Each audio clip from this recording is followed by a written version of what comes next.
I think it would be interesting to let you ask some questions. Is there anyone in the audience who has? Yes. Yeah, can you talk about putting everything into each of your novels?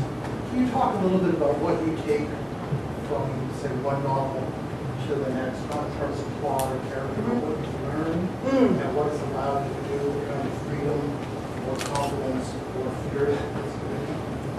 Okay, well, after I finished the document, that novel has as a central character the woman who's been living underground, and she, out of necessity, is sort of at a remove. And so I had when I was thinking about the next book, I really wanted a very, I wanted an emotional first-person narrator who was going to reveal everything seemingly, and she was, but you know, and she was going to be subjective, and she wasn't going to be aloof at all. I really wanted that because I felt this sort of need for it. And then when I was writing Stone Arabia, that became oppressive in its own way. That sort of deep subjectivity, that emotional, that kind of deranged emotion feeling that I got writing that character, Denise. And so I think partially it's just moving away from what you just did to a certain extent that takes you to a new place, where you just sort of really want to write about something, you want to do something different with your language that you haven't done before. And so that pulls you into a new direction. So I think that's partially how you as you write more, I'm starting to see that you're sort of reacting somewhat to the one you did before. You're just hungry for something else, you know? And that's maybe a starting point. So I kind of knew that the new book would be I wanted to be very intimate, and I didn't want it to be a sprawly, decades, across the decades kind of thing. So I had 1 year as it came. But then, you know, as much as you try to escape yourself, you come back to certain things.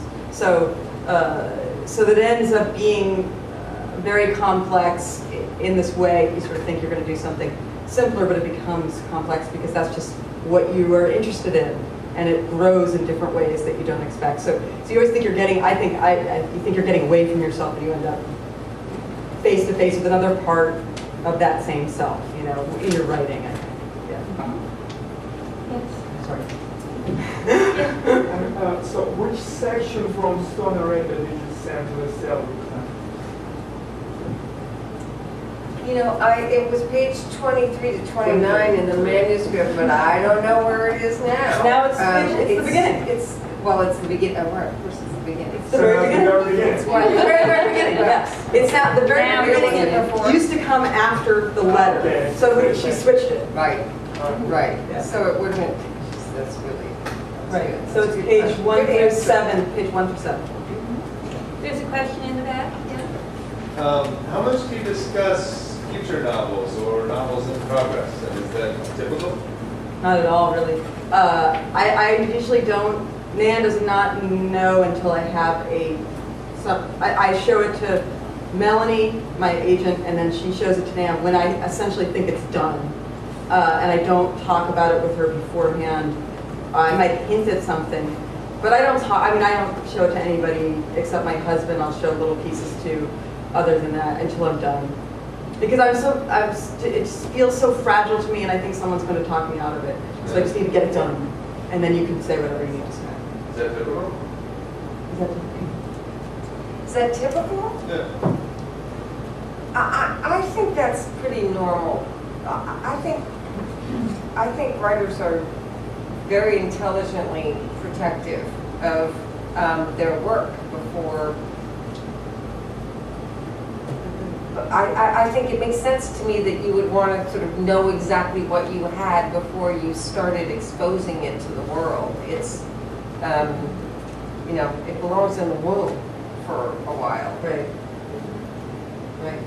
Although I think it's And yes, I think it's more in commercial, you know, in super commercial writing. I think that there's probably less reluctance to talk, but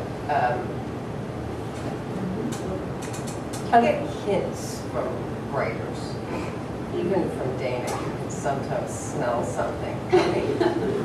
asking weird questions. Yeah. Yes, back there. Dana, those parts of the book that you were questioning, that you kind of intuitively knew that maybe Nan might want to edit, Right.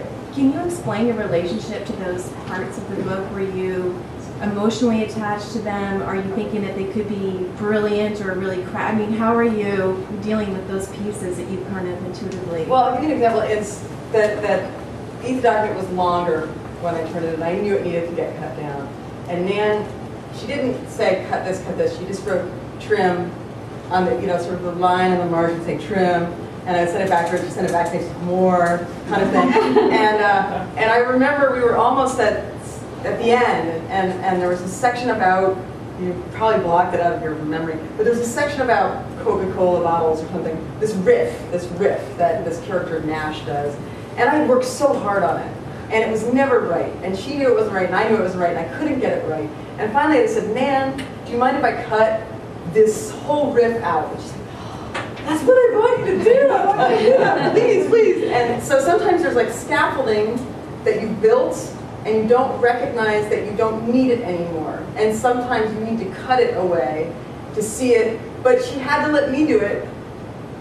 She was very patient. We went back. She was very patient about the cuts because it was stuff that I did a lot of research for that book and I worked really hard on it. And it wasn't that the writing in that section was bad, it just didn't need to be there, and if it's not of the case, And, but, so I had to figure that out painfully. And sometimes I'd just be upset, it's good, what do you mean trim, make it have to be trimmed? And there's always something more to do. That's not true with Light and Field or Stone Arabia. They were not at all baggy books. They were quite concise. We had to actually, add. But so that's. We have time for 2 more questions. Yes, a couple other hands. Yes. Kind of along those lines, I was going to ask, how does it feel at that point when you send your book off and you're waiting for that feedback? And then, Nan, how do you deliver that first round of feedback? Is it an in-person meeting? Is it a marked up manuscript? How does it begin? The first thing is always, I love this book. That's the first thing. Because you need, I have no idea what she's going to think, so that she's persuaded by that book is very important. And then usually the conversation about the stuff is a separate conversation to that initial excitement about the book. I mean, so, right? Yeah, I think there's usually a sort of an oral response, which is all a sort of a, it's a recognition of what the book is. It means I get to tell you what I love about it, but I also just get to sort of recognize it. It's like describing a person a little bit whom you've just met. And then there's usually an editorial letter that has some bigger things and some littler things and notes. And then notes on the manuscript. But Nanza writes beautiful letters, and she with the manuscript with the notes on it is a formal, beautiful letter saying amazing, brilliant things about your work, which feels, so then you get to the little notes and you don't cry as much. No, it's a completely wonderfully written letter that's really just the, Nan is an ideal reader. She totally gets it all. And she just deeply, deeply understands my work.